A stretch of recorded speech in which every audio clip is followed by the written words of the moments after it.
আমি হচ্ছে সেই মা যে হচ্ছে নিজের সন্তানকে ছেড়ে এক মুহূর্ত থাকতে পারে না।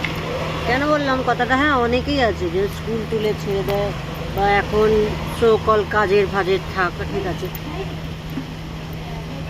আমার মেয়ের আজকে থেকে পরীক্ষা, যেমনটা আপনাদের বললাম, সেটা না, সেটা হচ্ছে কথা হচ্ছে আমার মেয়ে এক্সাম দিতে গেছে বা 1টা থেকে 4টে। আর মানে আমার মেয়ে শুধু এক্সাম দিচ্ছে না, আমিও দিচ্ছি। ওকে সেই 12টা থেকে নিয়ে বেরিয়েছিলাম বাড়িতে, ওকে 12:30 স্কুলে ছেড়েছি।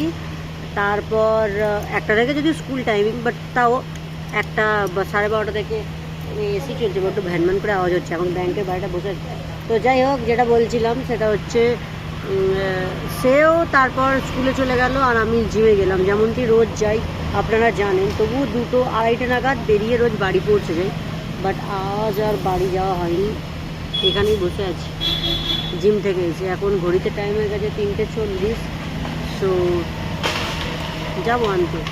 আমি বসে বসে গন্ধাতেই বসে আছি। 3:40 হয়েছে, 4টে বাজলে ছাড়বো ওকে নিয়ে, একদম বাড়ি ফিরবো। মানে বুঝতে পারছো, সেই 12টার সময় বাড়ি থেকে বেরিয়েছি, 4টে।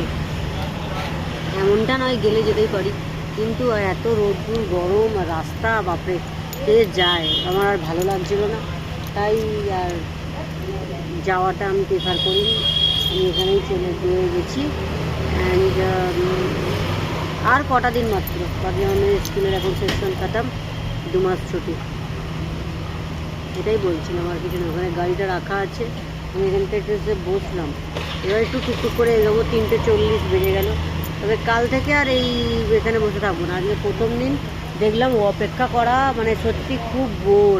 ভালো লাগে বলতে, বাট বসে থাকতে খুব কষ্ট, মানে সময় যেন কাটছে না। অন্যদিন কি তাড়াতাড়ি সময় চলে যায়, বাড়ি থেকে কাজ টাজ করে আসতে না আসতে 5টা বেজে যায়।